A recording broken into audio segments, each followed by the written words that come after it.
Salam damai sejahtera, saudara-saudari terkasih dalam Kristus Yesus. Sejak kecil, saya sangat menyukai membaca cerita silat. Salah satu pengarang favorit saya adalah Chin Yung, yang terkenal dengan karyanya yang boleh dikatakan legendaris. Bahkan hingga saat ini masih disukai oleh banyak orang. Sehingga dibuatkan filmnya dengan berbagai versi yang terus diperbaharui setiap beberapa tahun.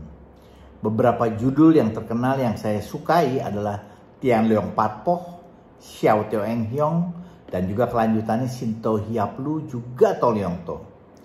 Saya rasanya sudah membaca 5-10 kali masing-masing cerita tadi. Dan anehnya saya juga nggak pernah merasa bosan. Karena saya merasa seolah-olah saya seperti berada dalam cerita tadi. Meski ya hanya katakanlah sebagai figuran.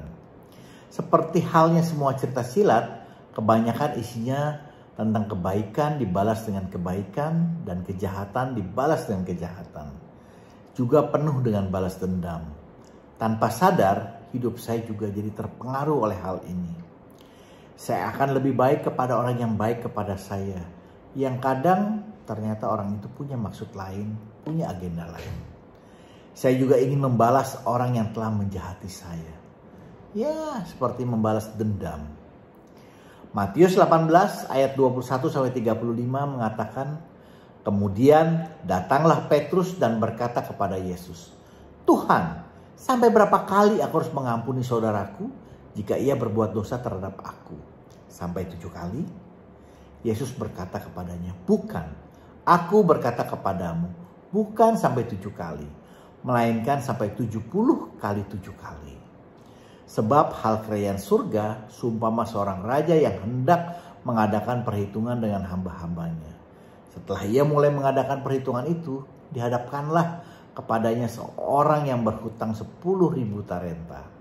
Tetapi karena orang itu tidak mampu melunaskan hutangnya, raja itu memerintahkan supaya ia dijual beserta anak istrinya dan segala miliknya untuk membayar hutangnya. Maka sujudlah hamba itu menyembah dia, katanya, sabarlah dahulu, sebab segala hutangku akan kulunaskan. Lalu tergeraklah hati raja itu oleh belas kasihan akan hamba itu. Sehingga ia membebaskannya dan menghapuskan hutangnya. Tetapi ketika hamba itu keluar, ia bertemu seorang hamba lain yang berhutang 100 dinar kepadanya. Ia menangkap dan mencekik kawannya itu, katanya, bayarlah hutangmu. Maka sujudlah kawannya itu dan memohon kepadanya, sabarlah dahulu, hutangku itu akan kulunaskan.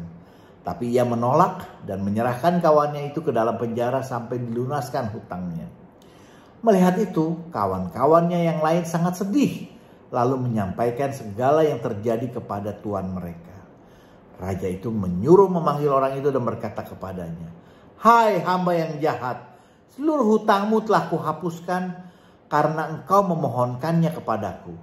Bukankah engkau pun harus mengasihani kawanmu seperti aku telah mengasihani engkau?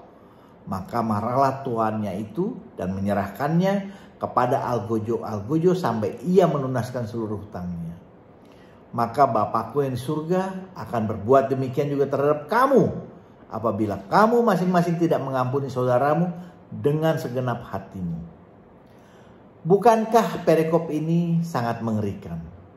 Menakutkan sekali. Karena saya merasa kalau saya dan mungkin juga banyak juga di antara kita yang mirip dengan dia.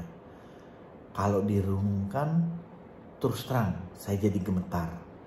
Sadar tidak sadar, ternyata saya kayak orang tadi. Dosa saya yang banyak itu sudah diampuni Tuhan. Tapi saya seringkali gagal untuk mengampuni orang-orang yang menyinggung dan menyakiti saya. Seringkali kita bicara betapa Tuhan penuh belas kasih dan pengampunan. Dan kita sudah merasakannya. Bahkan saat saya sudah menyakiti dan tidak setia, tapi saat kita kembali kepada Tuhan, Dia akan dengan tangan terbuka menerima kita kembali. Tapi tidak demikian halnya terjadi pada saat itu terjadi dengan diri kita. Saat ada orang mengganggu kita, menyakiti kita, maka kita akan mencari keadilan. Enak saja. tentu saya akan membalas apa yang sudah dia perbuat kepada saya. Di satu sisi kita bicara mengenai belas kasih. Namun di sisi yang lain saat kita disakiti, disinggung dan dilukai, kita lupa akan belas kasih. Kita langsung bereaksi, kita marah dan berusaha membalasnya. Membuat mereka membayar apa yang sudah mereka lakukan. Supaya impas katanya. Di satu sisi kita diharapkan dapat memunculkan wajah Yesus dan belas kasih dalam hidup kita. Namun di sisi yang lain kita malah lebih suka menunjukkan ego kita, bahkan sampai mempermalukan Tuhan.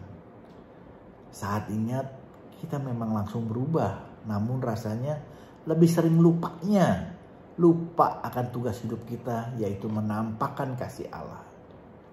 Memang dalam hidup kita tidak lepas dari tekanan dinamika kehidupan yang tentunya sedikit banyak akan mempengaruhi hidup setiap orang. Sehingga kadang tanpa sadar, begitu mendapatkan perlakuan yang kurang berkenan, langsung terusik dan tersinggung. Ego dan emosi kita langsung memuncak. Yang memicu kemarahan, kegusaran yang ditumpahkan saat itu atau mungkin dipendam dalam hati. Ya tentunya untuk ini kita perlu usaha ekstra meredamnya. Tapi tetap diam dalam hati kita. Ini kalau tidak dibereskan segera biasanya akan menjadi riweuh. Relasi dengan Tuhan bisa terganggu. Bahkan berdoa saja yang rutin kita lakukan pun menjadi sulit. Ternyata saat marah kita sudah tidak mampu lagi berdoa. Pikiran kesana kemari, pikir pekerjaan yang belum selesai, pikir habis ini kita mau ngapain, atau tiba-tiba teringat dengan janji yang belum kita lakukan, dan lain sebagainya. Intinya, saat hati marah dan gusar, ternyata kita lumpuh, kita tidak bisa berdoa. Seolah-olah ada tembok tinggi yang memagari kita, atau ada ceiling yang membatasi kita. Ya, kita seperti dalam penjara. Kita bingung mau doa apa. Seperti ada sesuatu yang nggak benar gitu terjadi dalam diri kita. Seperti ada kekuatan yang mengontrol kita, tapi kita tidak mampu melepaskannya. Akhirnya saya menyadari. Ternyata hati yang terbakar membuat kita lumpuh. Orang yang kita benci dan kita kesali tadi, ternyata dia malah mengontrol pikiran kita. Dia bisa duduk manis di otak dan hati kita tanpa izin kita. Dia kontrol hidup kita. Dalam berefleksi, saya pun jadi sadar. Apa saya mau berkuasa dan mengontrol diri saya sendiri? Ya tentunya harus dengan mengampuni orang yang kita benci dan telah menyakiti kita tadi. Atau ya kita biarkan dia tinggal di pikiran perasaan kita, tentunya tanpa membayar sewa. Dan terus mengontrol hidup kita, mempengaruhi pikiran kita. Ya rasanya tentunya kita sudah tidak punya pilihan lain selain memaafkan dia. Memaafkan dan mengampuni dia. Bukan hanya karena Tuhan Yesus mengajarkan demikian, tapi juga agar kita bisa kembali hidup normal dengan sukacita. Ya, saya tahu ini tentu sangat tidak mudah. Kita butuh kerendahan hati untuk dapat melakukan ini. Untuk berani mengakui kalau kita sudah tersakiti, kita sudah terlukai. Dan juga kita berani menyadari ketidakberdayaan kita. Sehingga kita juga harus berani mengampuni dan memaafkan dia. Meski kita juga sadar, orang yang kita benci tadi belum tentu merasakan apa-apa. Dia mungkin tidak sadar sudah menyakiti kita dan membuat kita seperti itu. Dan juga rasanya kita tidak perlu permintaan maaf dari dia.